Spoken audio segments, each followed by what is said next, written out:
Что такое ISIC? Это международная некоммерческая организация, целью которой является поддержание мира и развитие человеческого потенциала путем развития лидерских качеств молодежи. Знаю, что ничего не понятно, именно поэтому я сейчас простыми словами расскажу, чем же преимущество занимается ISIC, причем я это сделаю с двух позиций, как со стороны члена организации, так и со стороны простого студента извне. Сначала вкратце о деятельности ISIC. Здесь основными направлениями являются международные профессиональные стажировки и волонтерство. Да, в этой сфере есть и другие организации, и именно поэтому мы сейчас затронем некоторые отличия и особенности. Первое заключается в том, что ISIC не организует учебу по обмену и, как правило, не связано ни с одним университетом напрямую. Второе и самое важное, то что конечной целью ISIC не является твоя отправка за рубеж. Проще объяснить на примере. Так, ни для кого не секрет, что Work and Travel идут для того, чтобы исключительно уехать побыстрее бы в Америку, заработать там денег, неважно каким способом. Вероятнее всего ты будешь работать там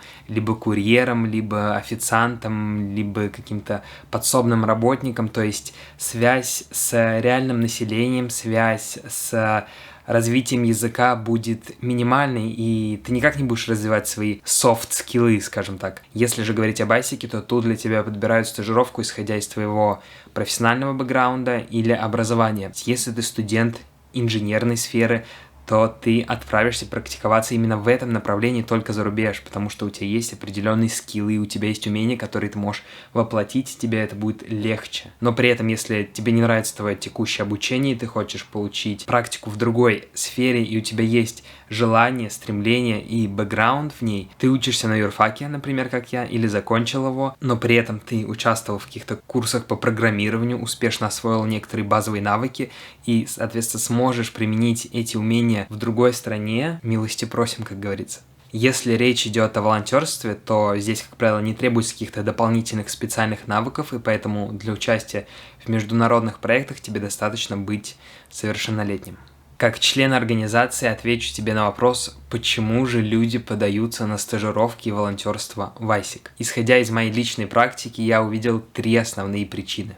Первое – это развитие своих профессиональных навыков и умений за рубежом, вне зависимости от причины, потому что кто-то делает это для того, чтобы просто-напросто получить приятную галочку в резюме, для того, чтобы, устраиваясь в российскую компанию, скажем так, показать свою уникальность. Многие при этом стремятся продолжить свою трудовую деятельность за рубежом или стремятся связать свою будущую жизнь с этой страной. И в этом случае для них это тоже крутой опыт, чтобы понять, действительно ли они хотят переехать, действительно ли они хотят работать именно в этой стране, действительно ли они хотят сменить всю эту обстановку. Вторая причина связана с тем, что многие наши стажеры планируют дальнейшее образование за рубежом, например, пойти в магистратуру или аспирантуру, но для этого им нужны волонтерские часы. И как раз-таки для того, чтобы их получить, необходимо отправиться либо на стажировку, либо на волонтерство. В этом нет разницы, но многие хотят получить не просто, скажем так, формальные галочки, а практику, потому что это поможет им реально трудоустроиться, это поможет им выучить язык в этой сфере, это поможет им найти новые связи, это поможет увидеть новые пути реализации себя. И, соответственно, с таким портфолио будет потом гораздо легче устраиваться в зарубежную магистратуру, и ты с большей вероятностью пройдешь туда отборочный конкурс. Третья причина тоже весьма распространена, и она связана с желанием не просто отдыхать, загорать на пляже, ходить по магазинам, бесцельно, можно сказать, иногда проводить время, но еще и помогать людям, потому что ты знаешь, что когда ты отдыхаешь, ты минимально взаимодействуешь с населением, минимально взаимодействуешь, скажем так, с людьми из похожей сферы, а здесь ты погружаешься в общество единомышленников, здесь ты общаешься в IT-сфере, в другой стране или в любой другой сфере. Это может быть что угодно. Маркетинг, бизнес-развитие, инженерия, IT-технологии, спорт, экология. И все эти люди сосредоточены в одном месте. А с моей точки зрения это великолепно. Если же речь идет о волонтерстве, то последняя причина подходит как никогда, но она еще дополняется такими условиями, как желание развивать, как желание улучшать и поднимать. Почему? Потому что большая часть международных волонтерских проектов сосредоточена на решении задач развивающихся стран, то есть которые испытывают большие трудности в экологических сферах, в сфере государственного управления. И в этом плане взгляд странника, взгляд со стороны, взгляд того человека, который живет живет, скажем так, в развитой цивилизации, который понимает, как устроены многие государственные структуры, и все вот эти новые воззрения, все вот эти методики, которые уже, например, развиты в одних странах, необходимо спроецировать на вот эти, которые требуют этой поддержки и помощи. В этом плане в последнее время становится очень много людей, которые готовы помогать вне зависимости от того, будет им платить или нет, вне зависимости от того, что их ждет. Они просто хотят отдавать себя, они хотят, я не знаю, сложно передать это внутреннее чувство счастья, это внутреннее чувство стремления и любви. Вкратце это все, что я хотел сегодня изложить. Да, возможно, получилось сумбурно, многое я забыл рассказать, многое я намеренно опустил.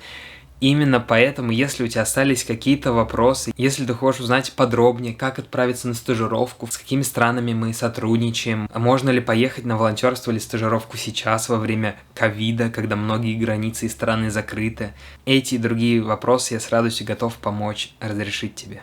А сейчас небольшой постскриптум, я расскажу тебе о своей стажировке. Да, несмотря на то, что я являюсь членом данной организации, я решил посмотреть на своем примере, что же это такое, и отправиться осваивать новые горизонты. И как же это будет происходить, и почему это вообще произошло. Небольшая предыстория.